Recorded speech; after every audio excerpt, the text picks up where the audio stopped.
Hirap sabihin na there was a moment of realization. You learn to fail a lot. Of course, it's never a good feeling to finish a match like that. I hope everything's okay with her because, it was a really tough battle. A historic victory was followed by a shameful act of humiliation, and what should have been remembered as a night of pure sporting glory instead turned into the beginning of one of the most heated disputes in modern tennis history. After changing history, a young champion stood tall. However, influential people attempted to minimize her accomplishment with remarks that were rife with conceit and disdain. What happened next showed how victory from the wrong place can nevertheless cause great discomfort for certain individuals and exposed profound fissures in sportsmanship, class, and respect. There is more to this story than just tennis. It has to do with pride, power, and an unwillingness to be silent. Bangkok, Thailand, December 2025. Inside the National Tennis Development Center, a setting brimming with heat, noise, and anticipation, the 33rd Southeast Asian Games were at their most intense. The steamy air felt heavy with fate, flags fluttered frantically, and fans crammed every seat. It was never intended to be simply another final. This was a moment that had been building for years, a clash between home advantage and insatiable hunger.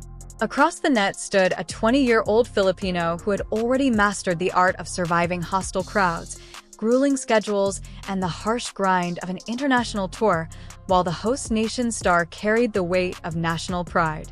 Manangkaswini, the adored hope of Thailand, was on one side, competing not just for gold, but also for approval from her own people. Alex Eala was on the opposite side. Despite being young, they had been polished by months of intense competition, schooled under the strict discipline of elite European mice, and toughened by experience. She wasn't meant to rule over alien territory. She was not meant to keep the throng quiet. She was not expected to break the drought that had plagued women's tennis in the Philippines for over 20 years. However, she ended up doing just that.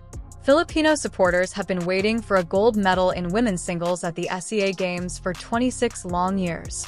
Stories of heartbreaks and near misses had been told to generations.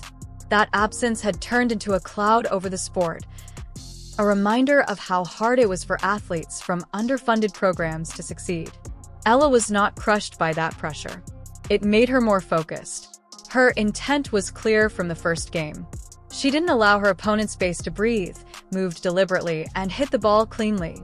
It was not an even contest that ensued. The dismantling was done under control. Rallies were dictated by Ella's forehand. Her poise never wavered as her backhand absorbed pressure and returned it with interest.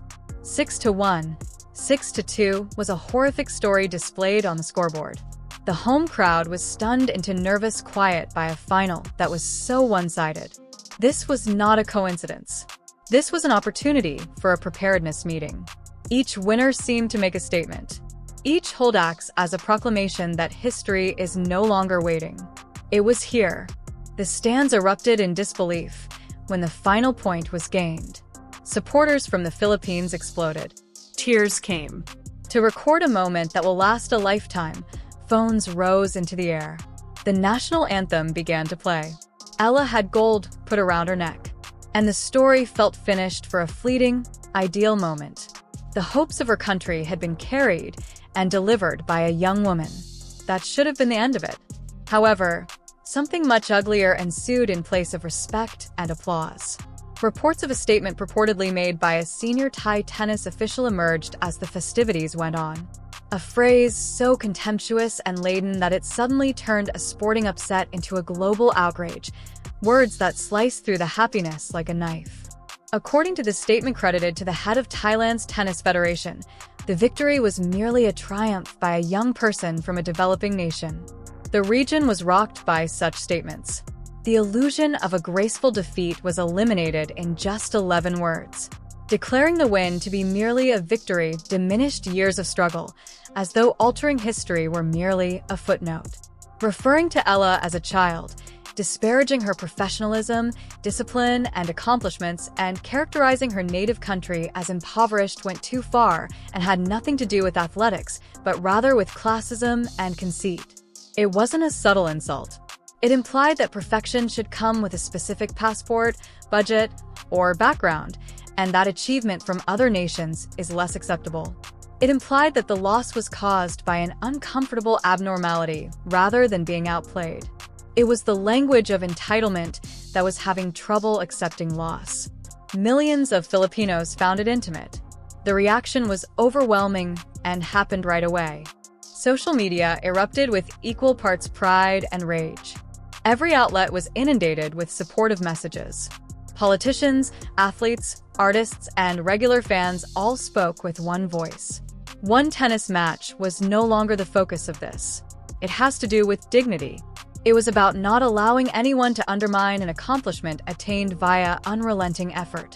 International fans saw the comment for what it was, and the outcry spread beyond Southeast Asia. A bitter loser tries to cover up their embarrassment with disdain. The context of the match itself added to the insult's bitterness. Those who were paying close attention could see that Eala had not been given an easy route. Eyebrows were raised by dubious calls throughout the final. Shots that were obviously out were reported. Balls that touched the line were disqualified. There were frequent disruptions to momentum. When it came to overturning calls that favored the home team, the chair umpire did not act quickly. I sensed it. She was clearly frustrated. She went over to the umpire. Her expressions were a mixture of incredulity and resolve. Every athlete has experienced the sense of helplessness that arises when it appears that the system is biased against them and that their efforts might not be sufficient. In certain situations, less experienced players crumple. Champions are flexible. Eala improved rather than collapsed. By aiming closer to the lines, hitting harder, and hitting deeper, she dispelled any doubt. She would leave no opportunity for interpretation if the calls could not be trusted. Winners easily defeated her opponent. On her terms, rallies came to an end. The unpleasant atmosphere, the biased officiating, and the boisterous audience that wanted her to fail all served as fuel. The message was clear by the time the final score was announced. Despite all the challenges she faced, she had triumphed. What the scoreboard confirmed could not be undone by an official, a mob, or a disparaging comment. This was not a situation. It was superiority. Many anticipated an emotional reaction, an angry statement, or an apology in the aftermath. Eala opted for moderation instead. She refrained from snapping. She refrained from exchanging insults. She let accomplishment and quiet to speak louder than indignation ever could. The contrast between dignity and resentment was accentuated by her poise. There were excuses on one side and gold and grace on the other. The public's esteem for her was only increased by her self-control. She demonstrated maturity at the age of 20, exposing the conceit of those who attempted to denigrate her. She developed to become more than just a champion. She came to represent athletes everywhere who are told they are inferior due to their origins. However, a much darker controversy was on the horizon just as the fury around the SEA Games final started to subside. One that would engage in combat well beyond scorelines and baseline rallies. A scandal that would reveal unsettling realities about sponsorship, power, and the treatment of young female athletes in front of supposedly friendly cameras. What transpired next would rock not only tennis, but also the surrounding business community. As the public's outrage over the degrading comment subsided and many people thought the matter had come to an end, a completely different storm broke out, one that was much more unsettling and illuminating of the hidden reality that young female athletes must deal with. This second scandal originated behind closed doors in the glitzy, polished world of corporate hospitality and elite sponsorship, a setting where silence, money, and power frequently collide, rather than on a tennis court or at a news conference. Matches and trophies are no longer the exclusive aspects of professional tennis. Branding, endorsements, and image control are the driving forces behind this marketing machine. Regardless of their emotions, top players are expected to show up to events, pose for pictures, and promote sponsors with perfect smiles. Although these responsibilities are presented as advantages, they frequently put athletes, especially young women, in extremely precarious situations.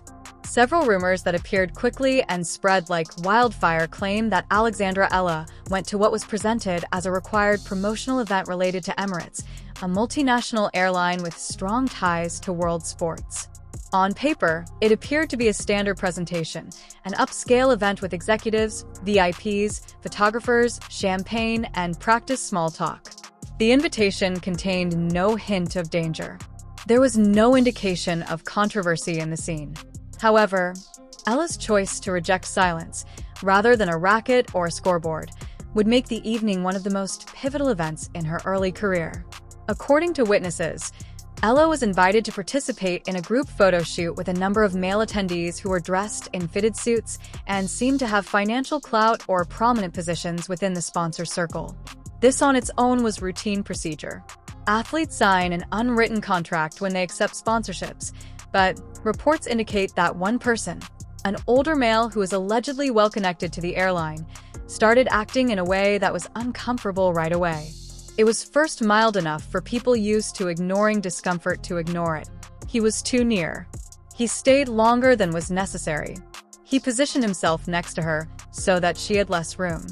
Ella's posture tensed, and cameras clicked. Her tense expression was concealed by her polished grin. Experts in body language later identified unambiguous indicators of anguish. Forced looks, stiff shoulders, and eyes looking for assistance. Ella later claimed that the situation quickly went from uncomfortable to unacceptable. She claimed that the man made inappropriate physical contact, touched people in ways that went well beyond social conventions, and went into places that neither a sponsor nor a co-worker had any business being in. These weren't unintentional brushes in a busy space.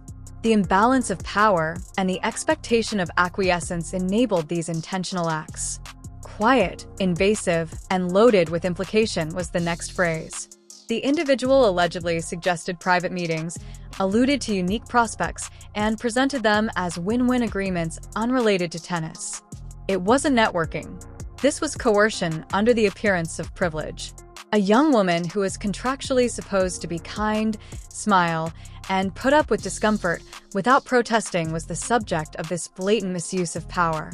In situations like this, many people in comparable positions pause, weighing their personal safety against their professions, calculating the repercussions, and dreading blowback. I didn't. According to accounts, she underwent a dramatic change when she realized that remaining silent was no longer an option. She broke the facade of civility the room relied on by physically pushing the man away. The ambience was broken by her firm, booming voice that sliced through the music and conversation. She immediately distanced herself from the brand, publicly rejected him, and stated she would not put up with such behavior. There was allegedly a moment of astonished stillness in the room. Discussion ceased. Glasses stopped in midair.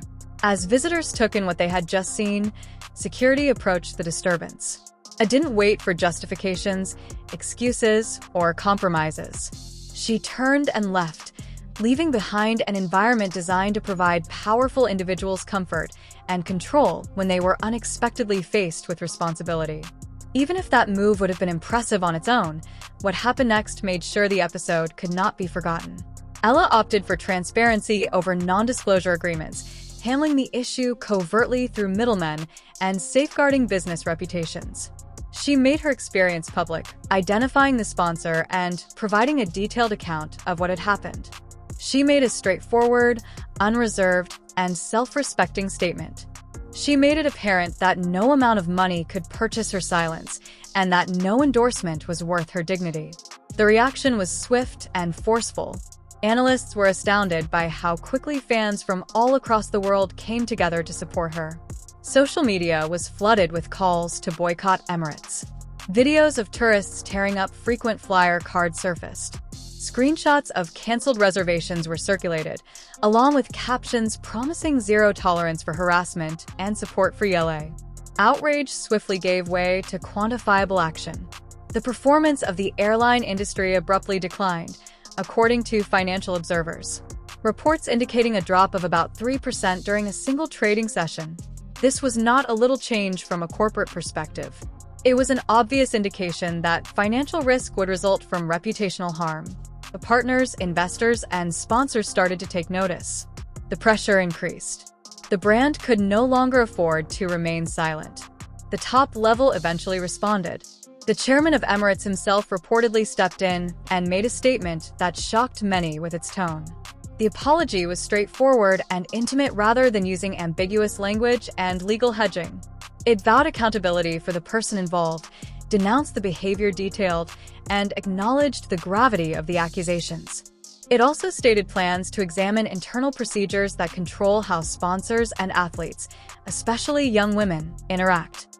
The message was delivered with apparent urgency and felt very different from the typical corporate insulation, according to observers. Eala allegedly started crying after reading the statement, not out of fear or anguish, but rather out of validation. Someone had heard her voice. Her background had been acknowledged. In this case, at least, the system had reacted. This was a moment that affected much more than just one athlete or one business. It's